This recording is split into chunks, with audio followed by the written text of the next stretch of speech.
Everyone, मैं astro numerologist Sandeep Kumar Rao स्वागत करता हूं आप सभी का अपने चैनल डिवाइन न्यूमरो पर। दोस्तों, आज हम लोग बात करने वाले हैं एक बहुत ही famous YouTuber and motivational speaker Vivek Bindra के न्यूमरोस्कोप के कुछ खास कॉम्बिनेशंस के बारे में। जैसा कि देख रहे हैं कि अभी कई सारे मीडिया प्लेटफॉर्म्स पर उनसे रिलेटेड एक न्यूज फ्लोट हो रही है, ट्रेंड हो रही है। It is related to some financial scam and some legal issues. तो कौन से ऐसे कॉम्बिनेशंस हैं जो इस तरह की चीजों को इंडिकेट करते हैं, डिपिक्ट करते हैं? ये सारी की सारी चीजें हम लोग देखेंगे वैदिक न्यूमरोलॉजी से। वैदिक न्यूमरोलॉजी में हम एक ग्रिड फॉलो करेंगे, दैट इज वैदिक ग्रिड। तो जिन लोगों को नहीं पता है तो लेट मी टेल यू, वैदिक ग्रिड इज 3196752884। सो हम अब डेट ऑफ बर्थ पर चलते हैं विवेक बिंद्रा के। तो विवेक बिंद्रा का डेट ऑफ बर्थ है 5 अप्रैल 1982। Birth number is 5 and life path number is 2। It's a combination of mercury and moon. It's a combination of Mercury and Moon. Now, हम इसको जब वैदिक ग्रिड में प्लेस करेंगे तो हम उन्हीं खास कॉम्बिनेशंस को देखेंगे जो उनकी लाइफ में, करंट लाइफ में इश्यूज चल रहे हैं, जो उनको इंडिकेट कर रहा है। तो यहां पर we have 28, 84 and 54. You can see on the screen, right? सबसे पहले हम बात करेंगे 28 की। तो 2 and 8 चंद्र और शनि विष योग बनाते हैं, एंटी टू ईच अदर। अब यहाँ पे खास बात क्या है? चंद्रमा क्या है? लिक्विड कैश है। चंद्रमा लिक्विड है और लिक्विड कैश को रिप्रेजेंट करता है। साथ में आपका सैटर्न आ रहा है। सैटर्न बात करता है किसकी? ऑनेस्टी की, एथिकल वेज की। तो अगर कोई व्यक्ति किसी फाइनेंस सेक्टर में है, इंश्योरेंस में है, या इनकम टैक्स से रिलेटेड चीजों में है, या फिर कोई ऐसा बड़ा बिजनेस कर रहा है जहां पर फाइनेंस इन्वॉल्व है, तो वहां पर बहुत ज्यादा ऑनेस्ट और एथिकल होने की जरूरत है। अदरवाइज किसी ना किसी ट्रबल में वो इन्वॉल्व हो सकता है, फंस सकता है। सो ये कॉम्बिनेशन कहीं ना कहीं उनकी करंट सिचुएशन, जो करंट जिस पर्टिकुलर इशू में वो इन्वॉल्व है, सम फाइनेंशियल स्कैम, तो ये एक कॉम्बिनेशन कहीं ना कहीं वो डिपिक्ट करता है। Now next we have 8 and 4, Shani और राहु। तो शनि और राहु लीगल इश्यूज, यस। 8 भी लीगल लॉ को रिप्रेजेंट करता है, शनि न्याय का देवता है।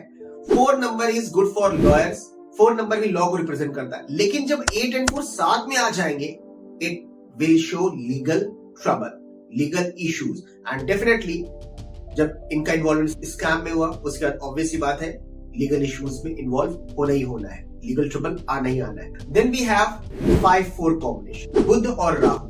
नाउ वैदिक न्यूमरोलॉजी में बुध और राहु का कॉम्बिनेशन कहता है कोर्ट, कचहरी, मुकदमा, पुलिस एंड हॉस्पिटल।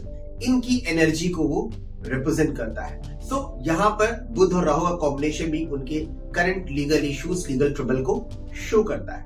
अगर हम इनका बर्थ नंबर और लाइफ पाथ नंबर देखें तो birth number is 5 mercury, life path number is 2, that is चंद्रमा। अब हमें पता है कि मर्क्यूरी क्या है? राजकुमार है, बेटा है, एंड चंद्रमा क्या है? माँ है। तो इट्स अ गुड कॉम्बिनेशन।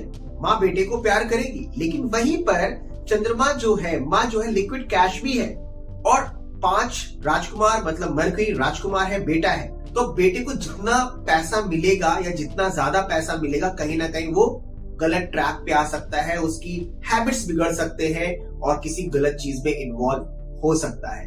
तो ऐसे लोग जिनका birth number and life path number का कॉम्बिनेशन 5-2 है या 2-5 हो, तो और अगर वो किसी फाइनेंशियल सेक्टर में है तो वहां पर बहुत ज्यादा ध्यान रहने की जरूरत है। अदरवाइज किसी ना किसी ट्रबल में वो फंस सकते हैं। तो ये कुछ कॉम्बिनेशंस हैं जो उनकी करंट में, जो फाइनेंस से रिलेटेड स्कैम में वो इन्वॉल्व है, ऐसा न्यूज फ्लोट हो रहा है, प्लस लीगल इश्यूज में इन्वॉल्व है। तो ये कुछ कॉम्बिनेशन है जो उनके लाइफ के इश्यूज को डिपिक्ट करते हैं। सो द पॉइंट इज कि एक पर्टिकुलर डेट ऑफ बर्थ में कॉम्बिनेशंस नेगेटिव और पॉजिटिव हो सकते हैं, लेकिन अगर नेगेटिव भी है ना, तो अगर आप उसको प्लेनेट के अकॉर्डिंग पॉजिटिवली चैनलाइज करो या प्लेनेट के वाइब्रेशंस को आप फॉलो करो, तो देखोगे कि उसका नेगेटिव इंपैक्ट भी कम हो रहा है। जैसे मैंने बताया था कि अगर 2-8 का कॉम्बिनेशन है तो चंद्रमा, लिक्विड कैश एंड शनि, तो वहां पर आपको फाइनेंस से रिलेटेड चीजों पर बहुत ध्यान देने की जरूरत होती है। You have to be honest and ethical.